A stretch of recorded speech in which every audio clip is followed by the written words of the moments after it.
का भारतीय जनता पार्टी में प्रवेश ये बड़ा ही सुखद क्षण है।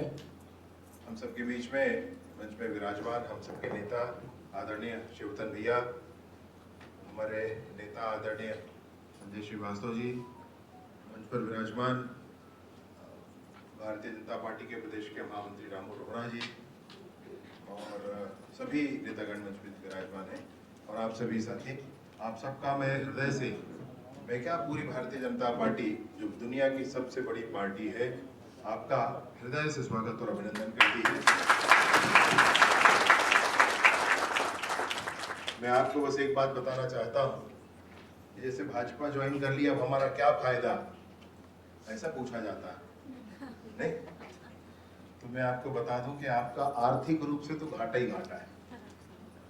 नहीं, आपको बैठक में जाना है तो फिर पैसे से जाना है, कोई नहीं कहने वाला आपको पार्टी काम बता देगी कि आपको ऐसा ऐसा करना है, देवगांव में प्रवास करना है, वहाँ संगठन खड़ा करना है, जाओ। फिर आप अपना मोटरसाइकिल उठा के गाड़ी उठा के जो भी आप जाएंगे वहाँ लोगों सफर करेंगे, कोई पूछेगा कोई नहीं पूछेगा।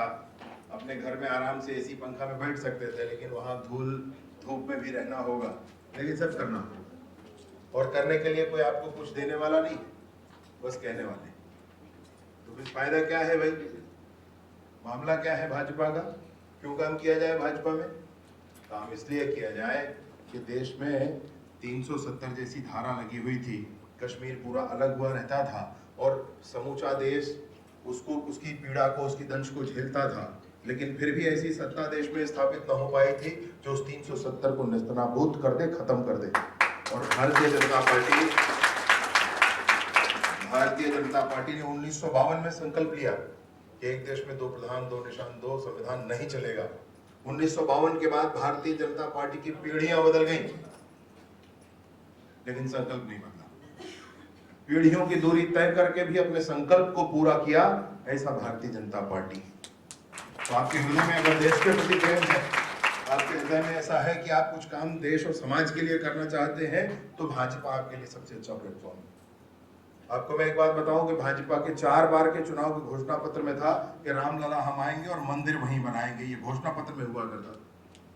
भाजपा हमेशा जनता से वादा करती थी कि वहीं मंदिर बनना चाहिए, हमारे घोषणा पत्र में है।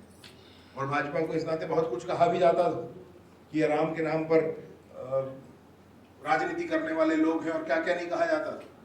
आप मुझे बताओ, लगभग 500 साल पुरानी बात है, जब बाबर नाम का आक्रांता आया और उसने हमारे समाज को पदाक्रांत किया और उसके बाद उसने भगवान राम के उस मंदिर को तोड़ दिया, तब हमारे समाज का ही कोई पुरखा वहां खड़ा खड़ा ये जरूर सोचा होगा कि हमको इसी स्थान पर मंदिर बनाना है। उस समय सामने जाकर कुछ बोलता तो सर तन से जुदा हो जाता, वो नहीं बोल पाया, लेकिन उसने सोचा जरूर होगा कि यही मंदिर बनाना है।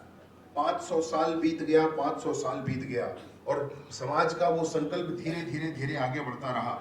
आप कल्पना करके देखें, 500 साल के बाद भी भारतीय जनता पार्टी ने समाज की उस भावनाओं को समझा, अपने संकल्प के रूप में लिया। यूं ही समाज का संकल्प था, लेकिन भाजपा ने अपने संकल्प पत्रों में उस विषय को लिया। बड़ी उलाहना भी झेलनी पड़ी भाजपा को। सब कहा करते थे कि राम पर राजनीति करने वाले लोग हैं, नहीं, बिल्कुल नहीं। हमारे तो अटल बिहारी वाजपेयी जी ने सदन में कहा था कि सरकारें आएंगी जाएंगी, पार्टियां बनेंगी बिगड़ेंगी, मगर ये लोकतंत्र अमर रहना चाहिए, देश अमर रहना चाहिए। सरकार जितनी भी आए और चली जाए कोई फर्क नहीं पड़ता है, पार्टियां कितनी भी बने और खत्म हो जाए फर्क नहीं पड़ता है। हमारा बिल्कुल सीधा सीधा विषय है कि हमारा देश आगे बढ़ना चाहिए, हमारा देश सशक्त होना चाहिए, देश का स्वाभिमान होना चाहिए। मुझे 1 लाख रुपया आप रोज दो, 1 लाख रुपया रोज दो आप, और फिर चौक पर खड़े होकर के 2 झापड़ मारो, चलेगा क्या भाई? स्वाभिमान भी कोई चीज होती है, ये रोटी कपड़ा मकान ही नहीं होता। प्रधानमंत्री जी नरेंद्र मोदी जी प्रधानमंत्री बने तो फिर कुछ आलू वालों ने चिल्लाना शुरू किया, आलू महंगा, आलू महंगा, आलू महंगा। अरे भैया, आलू सस्ता करने के लिए दूसरा है, ये हमारे 370 हटाने वाले प्रधानमंत्री हैं, ये हमारे राम मंदिर बनाने वाले प्रधानमंत्री हैं। आलू सस्ता हो जाएगा और आलू सस्ता करने वाले दूसरे हैं। संकल्पों को सिद्धि करने वाली पार्टी अगर कोई है तो वो भारतीय जनता पार्टी है।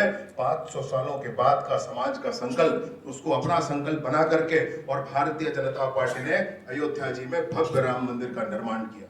और जब अयोध्या जी में भव्य राम मंदिर का निर्माण हुआ तो छत्तीसगढ़ में भी दुनिया के सबसे ऊंचे जैत खाम का निर्माण हुआ। मैं आपसे कहना यह चाहता हूं,